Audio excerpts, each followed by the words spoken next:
Hey, welcome to episode number 44. 4 and 4 makes 44. I'm sounding like a host for Tambola. Housie or Tambola. And my co-host, Chef Amrita Raichand, is mighty amused. I'm her sidekick, perennial sidekick, co-anchor Hrishi K. And welcome to Beyond the Plate. Hello, how are you doing? I'm very well, Rishi. Thank you for having me here. And don't you dare say that sidekick thing again. Okay, you're banned from using that line. When you sent me the pre-read for this week's episode, he talked about sleep and the importance of sleep, and I was wondering, I said, my God, even she doesn't get her full 8 hours.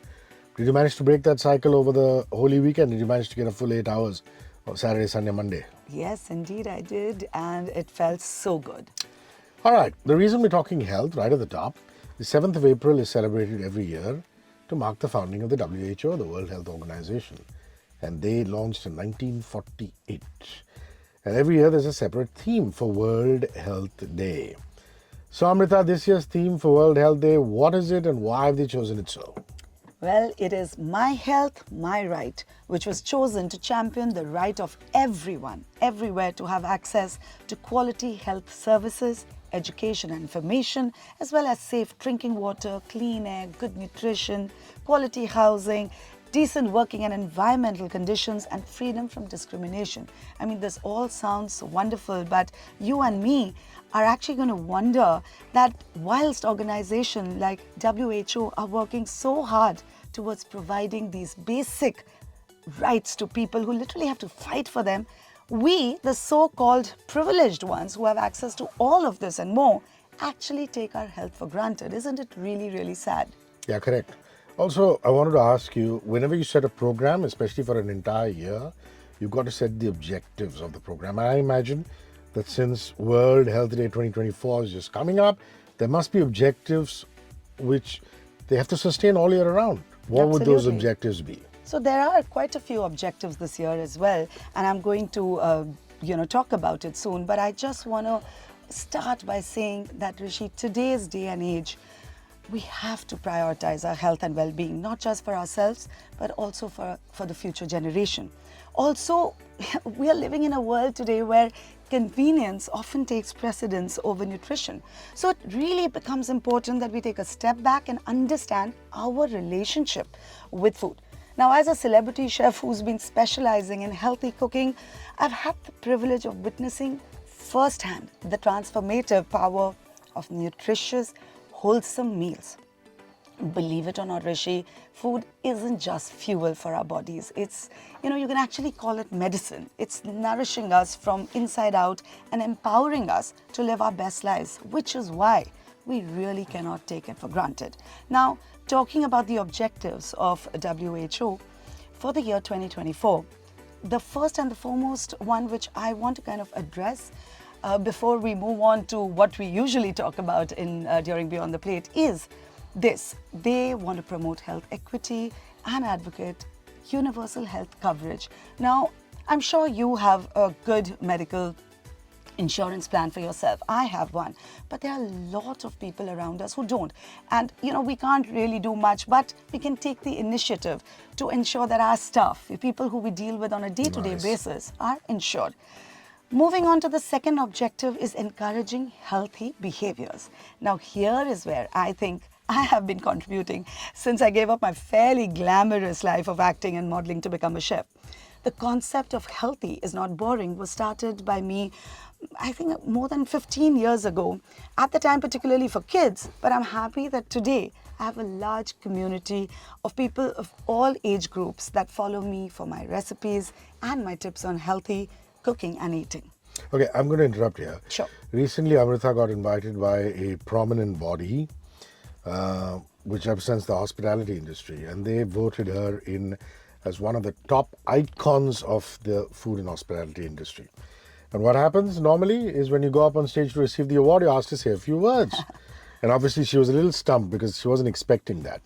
Because most of the times you're forewarned saying, ma'am, we are going to ask you to speak a few words. But anyway, it came like a bolt from the blue, but it's called quick-witted reactions. I believe you turn the tables on the audience and you ask them. As opposed to getting yourself to speak, you got them to speak. Yeah. And that brought about a few insights.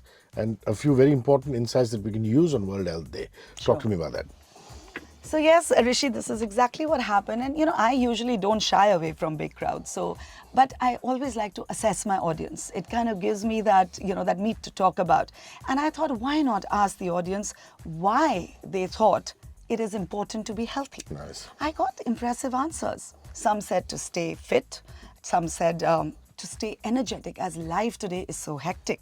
To live longer, to have a great body, and to have a great quality of life. Great answers. But when I asked them what they thought, but when I asked them what they thought should be done to achieve all of these above goals, some of the answers actually surprised me, but not very pleasantly. Hands were up, and it's quite sweet when adults put their hands up to speak. Don't go to restaurants. We should not eat sweets. We should not eat carbs, a term so loosely and incorrectly used nowadays, and I've just made a note of it. I'm going to cover this entire topic on another episode of Beyond the Plate. Well, thankfully, some also said exercise. What no one sadly mentioned was sleep or the elixir of life, water. Wow. So now with this backdrop, Rishi, I'm going to address what according to me is healthy living. However, with a slightly different approach. Healthy living is not about depriving oneself by following restrictive diets. On the contrary, it's about striking a balance between indulgence and discipline, savoring each bite with mindfulness and with a sense of gratitude. Number 2.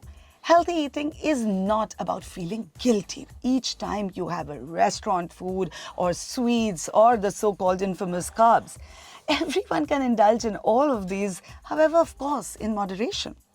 If at certain point something makes you feel happy, makes your soul feel happy, even if it is something that ordinarily would be touted as unhealthy, it is fine, because at that point it's providing you with emotional health, and that is equally important. Third, healthy eating is not expensive. So don't go about filling your pantry with and your refrigerator with expensive ingredients that are mostly imported and hence touted the best. It is not so.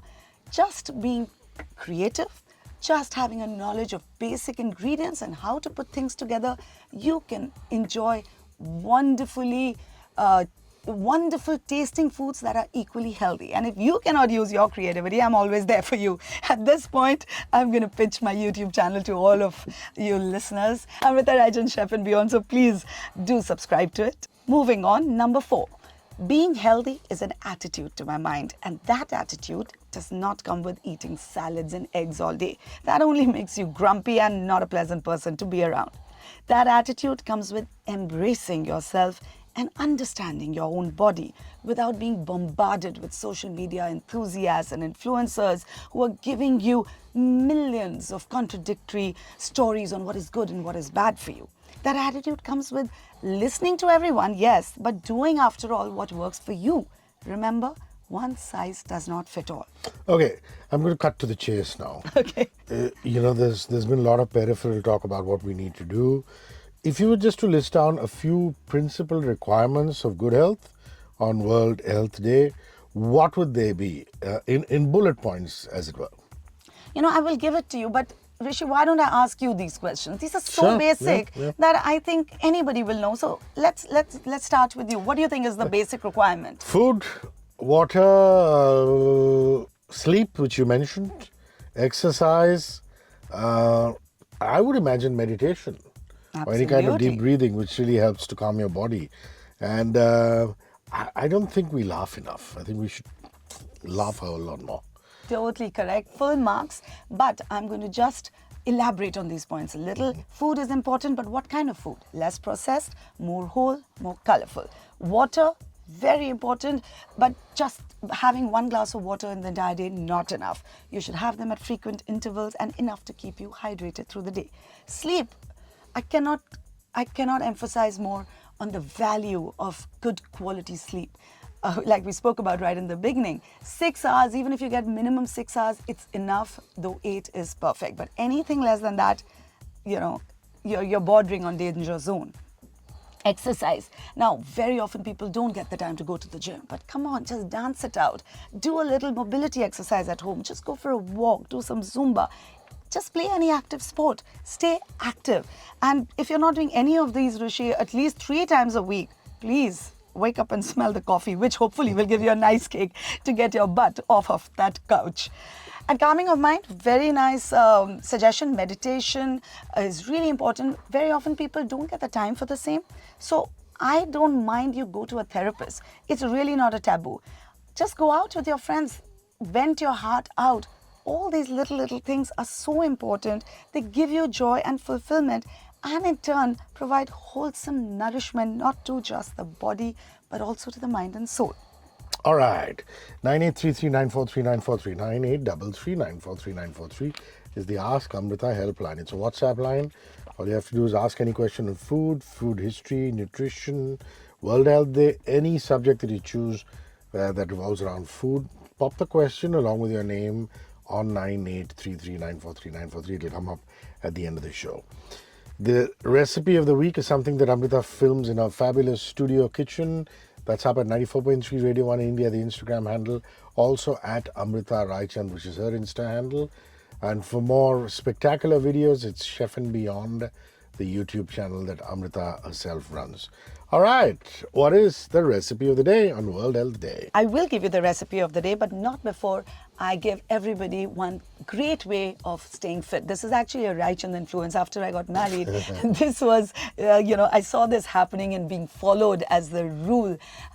So what happens is each family member has to get themselves tested. You know, those executive tests, whole body profile testing, is supposed to happen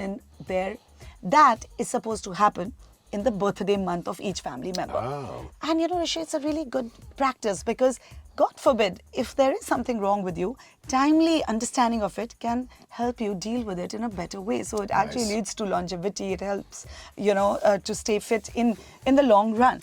And it's a true gift that you can give your family member. Isn't it? So my father-in-law, in fact, says that, Amrita, always try and put the best foot forward. We cannot fight destiny, but we can try and do everything in our control to, divert destiny in our favor. So that is something I wanted to On that note, the recipe of the day. On that note, indeed. Healthy is not boring. We know that. We've spoken about it. So obviously today's exciting recipe is not just exciting, it is also super healthy. I am going to be giving a recipe of the most delicious, gooey, double chocolate brownie. Now, the moment people hear brownie, they panic. Oh, it's unhealthy. First of all, even the regular brownie that you get outside, made of all-purpose flour and sugar, is fine if you just have one brownie to give yourself a treat. It's totally okay. But if you're like my son, who loves to have brownies every day, I've come up with a great trick to make these brownie very, very nutritious as well. So these are made with dark chocolate. For my, adult family at home, I use 82% chocolate. For Agastya, it's usually 54%. So we take some chocolate and melt it along with butter. Regular butter, salted butter is what I like to use for this recipe. Melt it together. Just beat it with a regular spatula or a wooden spoon. It's such a simple recipe. You don't need to use an electric beater.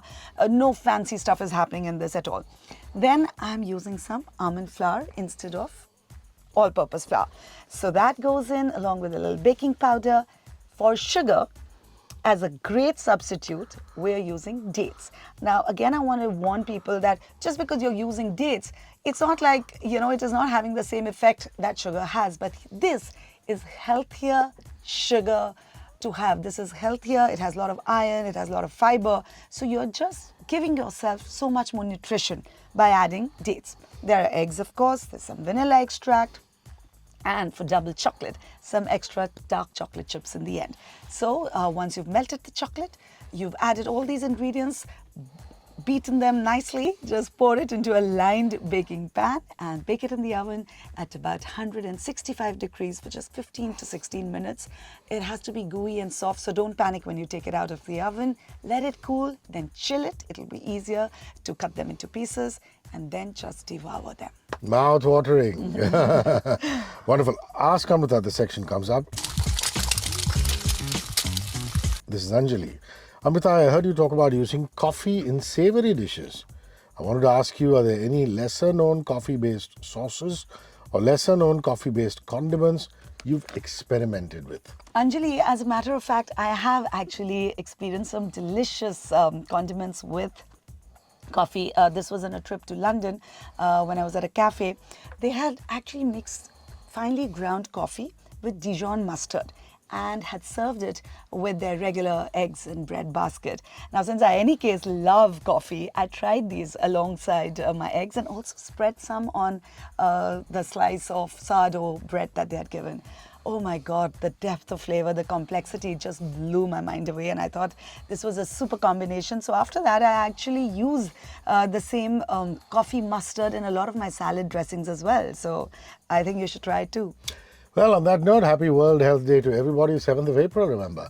And we'll be back on Beyond the Plate next week, same time. It's me, Hrishi K, signing off along with Chef Amrita Raichand. Bye-bye. Bye, everyone. Have a great one. 94.3 Radio 1.